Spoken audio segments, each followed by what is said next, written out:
So something you should consider that we didn't when planning a fishing/camping trip to Padre Island National Seashore is the wind.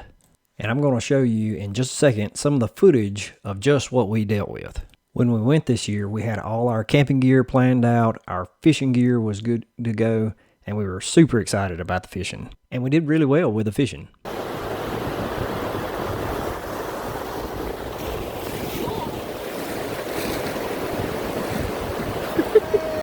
Like I said, we did really well fishing, had a blast there, cooked up seafood fresh from the water to the skillet 10 yards away. That's hard to beat.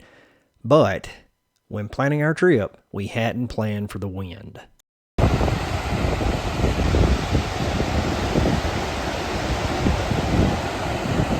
What you're seeing here is not rain, it's not fog, and I've got a better video in just a second, but it is the wind blowing sand all over the place. We had 40-mile-an-hour sustained winds.